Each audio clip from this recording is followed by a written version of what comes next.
Hello guys welcome to Isha YouTube channel. మీకు ఈ వీడియో నచ్చితే కనుక ప్లీజ్ ఫ్రెండ్స్ లైక్ చేయండి, షేర్ చేయండి, సబ్స్క్రైబ్ చేయండి, కమెంట్ మాత్రం తప్పకుండా చేయండి. మరిన్ని వీడియోస్ కోసం వెయిట్ చేశారని అనుకుంటున్నాను. నిన్న పాపం అనిపించింది నాకు.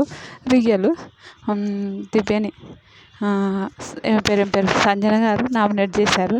నిజంగా సిల్లీ రీజన్ అనిపించింది నాకు.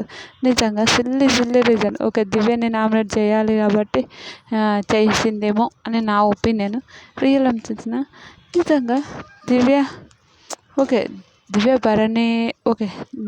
సంజన గారు చెప్పారు, భరణి గారు భరణి అన్న నువ్వు వచ్చిన తర్వాతనే భరణి అన్న ఎలిమినేట్ అయ్యాడు, నీ వల్లనే భరణి అన్న ఎలిమినేట్ అయ్యాడని సంజన గారికి ఉంది ఒకటి.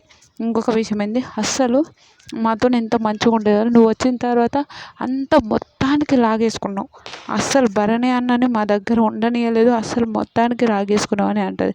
ఇంకొక విషయం ఏం చెప్తుంది, ఓకే ఇంకొక విషయం ఏంది, మేము అంత కలిసి అంత వస్తే మమ్మల్ని గేమ్లోకి వెళ్ళి తీసేసావు.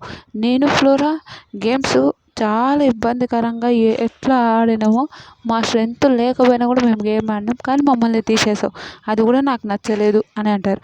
అప్పుడు దివ్య అంటుంది, ఏదో నామినేట్ చేయాలి, మన ఇద్దరం ఉంటే నాకే తక్కువ మార్కులు వస్తే నేను వెళ్ళిపోతా కదా, అందుకోసం నువ్వు నామినేట్ చేయాలనుకున్నావు, నామినేట్ చేసావు, ఓకేలే అని అంటాడు. అప్పుడు నాకు ఫుల్ అనిపించింది నిజంగా సంజన అలానే ఏదో నామినేట్ చేయాలి అని అంటే, అసలు అలా కాదు అంటారు. కానీ దివ్యని కావాలని నామినేట్ చేసిందని నాకు అనిపించింది. మీకేమనిపించిందో కూడా ప్లీజ్ కమెంట్ చేయండి.